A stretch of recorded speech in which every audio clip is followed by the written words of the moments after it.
네, 오늘 동안고 61일째 공부하고 불교대 공부를 달아서 했는데요. 1시간 반 했나요? 네, 1시간 반 달아서 했는데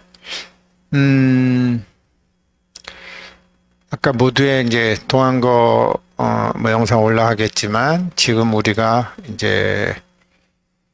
금강산매경 공부할 때 입실제품 이제 진실의 세계에 우리가 들어가는데, 진실의 세계라는 건 이렇죠. 뭐 지금 화엄경 약창계도 했고, 뭐 어제 우리 여기 회원님들, 조상님들 입지하신 분도 있지만 한번 생각해 보자고요. 우리가 죽었다, 이게 명상할 때 자기가 죽었다고 생각하는 게 제일 일단은 편하거든요. 그러니까 사람이 죽으면 제일 먼저 숨이 끊어져요. 그 다음에 체온이 끊어져요. 그 다음에 의식이 끊어져요. 의식이 끊어진 다음에는 뭐 불구덩이에 들어가건 흙에 묻히건 의식이 끊어졌으니까 아무런 상관이 없어요. 제일 먼저 일단 숨이 끊어져요. 그런데 내가 죽었다고 생각해 보세요. 조금 전까지 내 몸에 숨이라는 작용이 있었는데 작용이 멈췄다는 걸 죽으면 알 거 아니에요. 지금 내 몸에 숨이 멈췄구나. 조금 있으면 체온도 떨어지겠지. 그쵸? 그런데 의식은 상당히 좀 오랫동안 남아있는다고 하잖아요. 청각이라든지 이런 것들이. 그러니까 내가 죽었다라고 생각하면 숨이라는 작용이 멈췄네. 그러면 죽은 영가 입장에서는 어떡할까요? 자기는 지금 뭐가 있잖아요.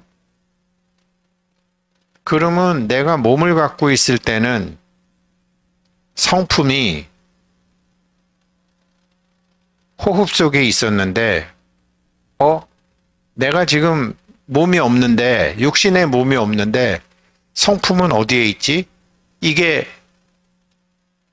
신들이나 천신이나 용왕이나 산신이나 조상님들이나 지금 이걸 같이 우리 동안거 공부하는 사람들한테 우리는 지금 그러면 성품의 작용이 어디 있지?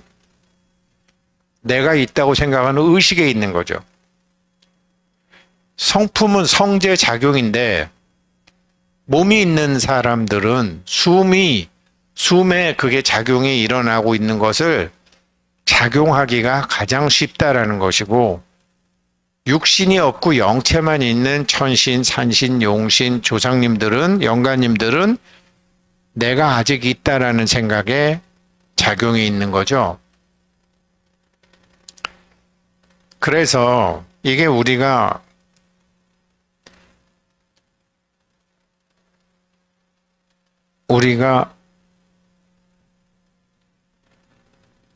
이 숨 쉬는 거를 관찰하잖아요. 오늘은 이제 61일째 동안거가 환갑이 온 건데, 왜 처음엔 사람이 술을 먹잖아요. 처음엔 사람이 도박을 하잖아요. 처음엔 사람이 담배를 피잖아요. 뭐 그것 말고도 여러 가지가 있죠. 그런데 어느 정도 지나면 처음에는 술도 참 힘들고 담배도 힘들고 도박도 힘들고 남녀가 처음 만나도 힘든데, 그 다음에는 하나가 되잖아요.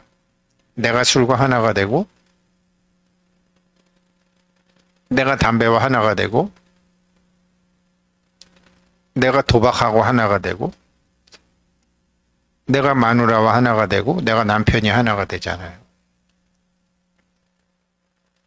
남자들 다 인정하고 여자들도 다 인정하시겠지만, 여자들이 뭐 남자들한테 처음에는 남자들이 손잡을 때 손 주고, 그 다음에 몸 주고 하면은 자기 몸 아니잖아요, 상대방이. 여자도 똑같잖아요.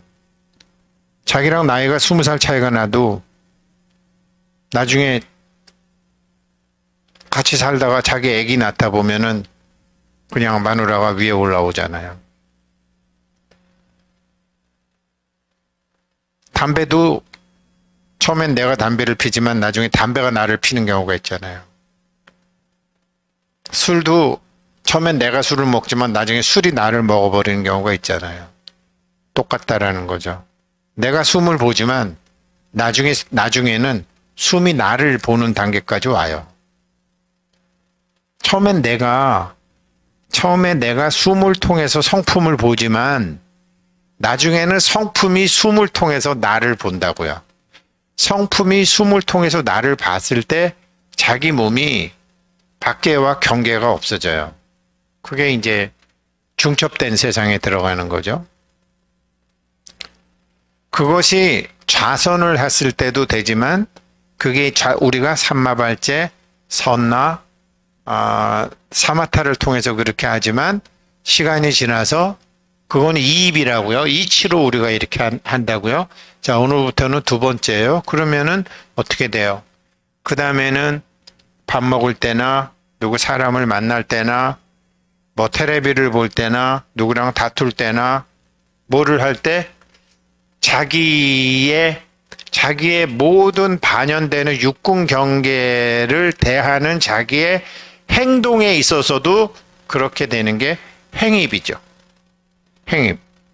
그래서 실제 세계에 들어가는 두 가지 방법이 이입과 행입이 있는 거죠. 어느 것이 좋다, 어느 것이 나쁘다라고는 할 수는 없지만 그래도 금강산매경에서는 이입과 행입이 있는데 이입은 좌선으로도 들어갈 수 있고 경전 공부를 통해서도 들어갈 수 있지만 이제 행입으로 들어가기 때문에 출가자나 제가자가 다르지 않다라는 얘기가 나중에 나오죠. 그렇게 이제 그래서 이제 자기 호흡을 지켜보는데 이 호흡을 지켜보는 거는요. 호흡을 지켜보는 거는 부처님 당시에 뽀틸라 비구라고 있어요. 뽀틸라 비구라는 사람이 아주 경전 강의를 굉장히 잘하는 사람입니다. 아주 그냥 이렇게 강사 스님이었어요. 법사 스님이었고. 그랬는데 어느 날 갑자기 부처님이 제자들이 있는데 뽀틸라요 이렇게 부르는 거예요. 그 뽀틸라라는 소리가 이 멍청한 사람아라는 뜻이거든요. 근데 부처님이 그렇게 뽀틸라라고 부르니까 나중에는 이 사람 저 사람이 심지어 어제 머리 깎은 동자까지도 뽀틸라 스님 이렇게 부르니까 아니 이 스님이 이게 대강사 스님이시면 한국으로 따지면 뭐 무비 스님 정도 되시는 그런 분이 이게 멍청한 비구야 되니까 깝깝한 거죠. 그래서 이제 부처님한테 찾아가서 부처님께서 저를 멍청한 비구라고 부르시는데 그렇게 부르실 때는 어떤 이유가 있을 텐데 그러면 제가 어떻게 해야지 멍청하지 않게 되겠습니까? 나야 아니 당신이 모르는 게 있어야지 가르쳐주지. 뽀틸라 비구요. 그대가 모르는 게 있어야지 내가 가르쳐줄 텐데 어떻게 그걸 나한테 물어보느냐. 그러면 선방 수자 스님들한테 물어보거라. 그래갖고 뽀틸라 비구는 선교 양종이잖아요. 선종과 교종이 있잖아요. 교종의 대가라 말이에요.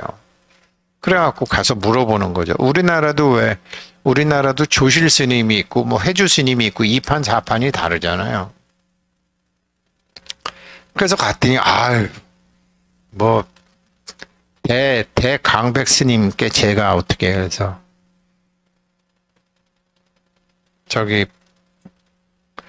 제가 뭐 감히 무엇을 가르쳐 드리겠습니까? 그래갖고 모르시는 게 없는데. 그래서 또 다른 사람. 그래갖고 이제 깨달은 지 얼마 안 되는 동자 스님한테까지 갔어요. 그랬더니 그 동자 스님한테 와서 아니 뽀틸라 비구님이 여기 웬일이십니까? 그랬더니 지금 부처님께서 나를 뽀틸라라고 부를 때는 분명히 이유가 있을 텐데 이걸 내가 어떻게 해야 될지 모르겠다. 근데 아무도 나한테 가르쳐 주지 못하겠다고 하니, 나 같은 그러니까, 뭐 스님처럼 대강백 스님한테 어떻게 언어로서 가르쳐 드릴 수 있겠습니까? 라고 하니, 동자가 날 좀 가르쳐 주시오. 그랬대요. 스님, 제가 어떻게 스님한테 말로 가르쳐 드리겠습니까? 그래서 스님이 저 연꽃이 있는 물에 한번 들어갔다 오시면 제가 가르쳐 드리겠습니다. 그랬더니 이제 이 노 뽀틸라 비구가 연못에 들어가잖아요. 그랬더니 온몸이 뭐 완전히 흙탕물이 돼가지고 나오는 거죠. 나오려고 그랬더니 스님 나오지 마시고 물속에 더 들어가십시오. 또 다시 잠수. 나오려고 그러니까 또 잠수. 오랫동안 숨을 참아보십시오. 또 잠수. 그래갖고 나중에 뽀틸라비가 탁 나오잖아요. 그래서 동자 스님이 물어보잖아요. 스님, 물속에 오래 계시면서 어떤 생각이 드셨습니까? 어떤 생각이 들기는 무슨 생각이 드느냐? 어떻게 하면 내 숨을 가지고 오래 버틸 수 있느냐만 생각했지. 예, 그렇습니다. 그렇게 호흡만 관하십시오. 그 하나만 하십시오. 그래서 뽀틸라 비구가 깨우치는 거잖아요. 그런데 호흡을 관하는 건 윗바산하고 이먹고 화두 두는 거는 간화선이라고 생각하는데 아니에요. 이 부처님이 뽀틸라 비구한테 가르쳐 준 것도 간화선이에요. 뭐냐면 자기가 숨을 관찰하고 있는데 이 숨 내가 쉬는 것도 아닌데 내가 한 숨 10분만 안 쉬어야지 한다고 안 쉬어지나요? 10분은커녕 내가 3분만 숨 안 쉬어야지 그러면 안 쉬어지나요? 그러면 숨 쉬는 너 뭐니? 이게 이목구거든요. 너 누가 쉬는 거니 너? 이게 이목구거든요. 그런데 숨을 쉬게 하는 그놈을 만날 수는 없잖아요. 우리가 봄을 만날 수 없듯이. 그러나 꽃을 보고 봄임을 알 수 있듯이 그렇게 되는 거잖아요.